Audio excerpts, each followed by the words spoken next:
Selamat selamat sore. Kami akan menjelaskan tentang chapter 19. Oke, next.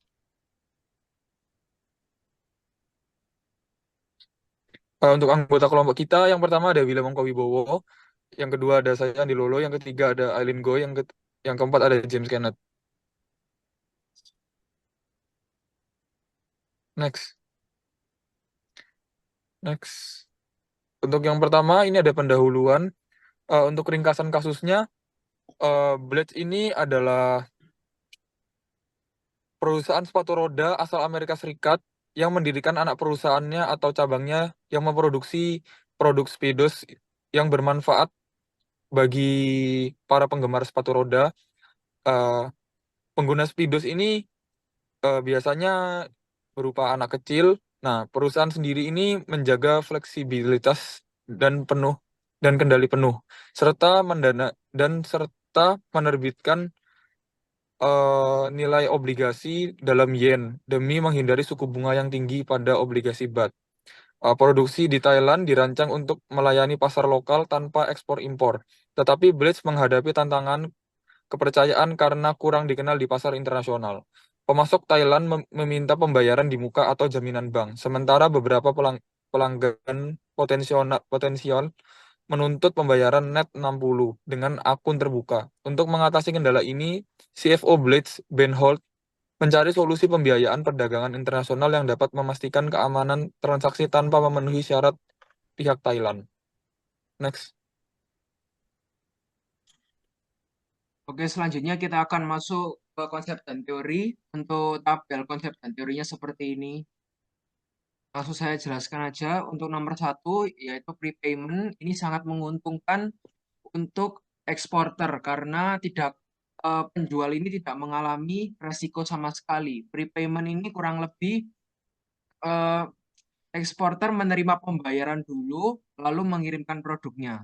Lalu untuk nomor dua, pembayar letter of credit, yaitu pembayaran yang difasilitasi oleh bank, pembeli yang menjamin pembayaran kepada penjual setelah syarat-syarat tertentu terpenuhi. Bank membayar penjual sesuai syarat dalam letter of credit, seperti penyediaan dokumen pengiriman, mengurangi resiko baik pembeli maupun penjual karena bank bertindak sebagai penengah.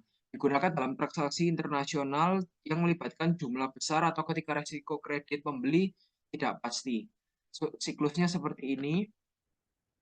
Lalu untuk nomor tiga yaitu draft atau wesel, dokumen dalam letter of credit yang umumnya mencakup wesel, tapi wesel juga dapat digunakan tanpa letter of credit. Namun wesel tanpa letter of credit memberikan perlindungan lebih rendah bagi eksportir karena tidak ada bank yang berkewajiban untuk melakukan pembayaran atas nama importir.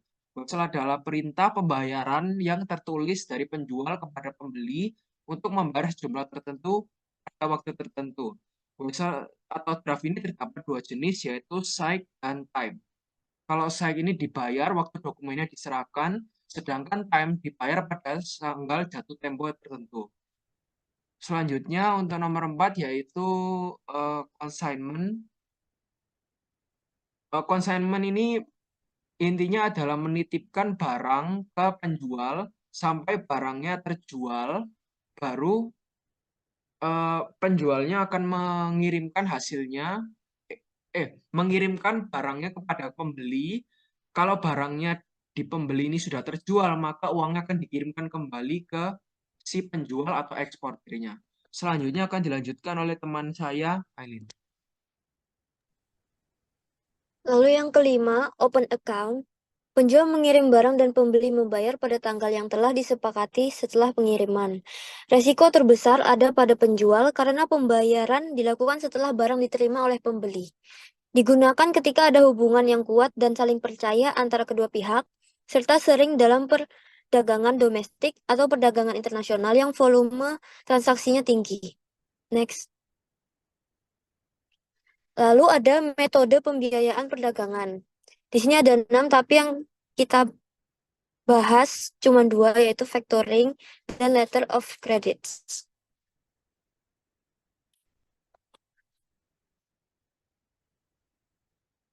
Selanjutnya untuk konsep dan teori, yang kedua yang ada factoring. proses di mana perusahaan menjual piutangnya kepada lembaga keuangan dengan diskon. Yang kedua, faktor mengambil alih hak untuk menagih pembayaran dari pembeli. Yang ketiga, risiko kredit berpindah ke faktor dan penjual mendapatkan dana langsung setelah menjual piutang, meskipun jumlahnya lebih rendah dari nilai faktur. Yang keempat, umumnya digunakan oleh perusahaan yang ingin meningkatkan arus kas secara cepat tanpa menunggu pembayaran dari pelanggan. Next. Yang ketiga, letters of credit. Pembayaran difasilitasi oleh bank pembeli yang menjamin pembayaran kepada penjual setelah syarat-syarat tertentu dipenuhi. Yang kedua, bank membayar penjual sesuai syarat dalam LNC seperti penyediaan dokumen pengiriman. Yang ketiga, mengurangi risiko baik bagi pembeli maupun penjual karena bank bertindak sebagai penengah. Yang keempat, digunakan dalam transaksi internasional yang melibatkan jumlah besar atau ketika risiko kredit pembeli tidak pasti.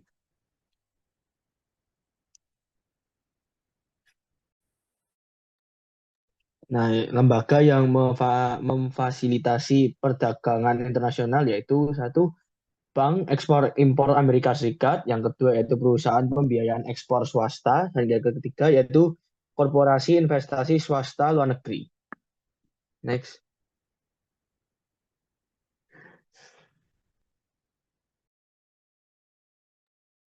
Export-Import Bank of the United States yaitu berfungsi untuk Ekspor-Impor Bank adalah lembaga keuangan pemerintah Amerika Serikat yang menyediakan pembiayaan untuk mendukung ekspor barang dan jasa AS.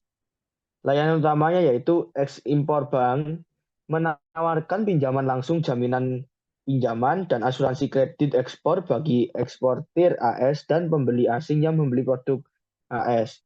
Ini bertujuan untuk mengurangi risiko kredit dan meningkatkan daya saing produk Amerika Serikat di pasar internasional.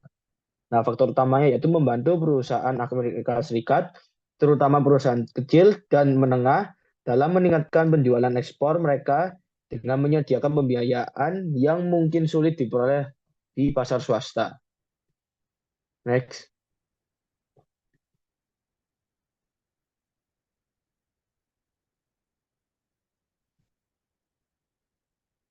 Next. Nah. Private Export Financing Companies yaitu berfungsi untuk perusahaan pembiayaan ekspor swasta, adalah lembaga keuangan yang dimiliki secara independen dan memberikan. Maaf, tadi ada kendala. Ya, saya ulangi. Private Export Financing Companies yaitu berfungsi untuk lembaga keuangan yang dimiliki secara independen dan memberikan pembiayaan komersial untuk transaksi ekspor. Nah, layanan utamanya yaitu untuk menawarkan berbagai layanan seperti factoring, farfetching, pinjaman modal kerja, dan asuransi kredit yang bertujuan untuk membantu eksportir dalam mengelola resiko keuangan dan mempercepat arus kas. Nah, faktor utamanya yaitu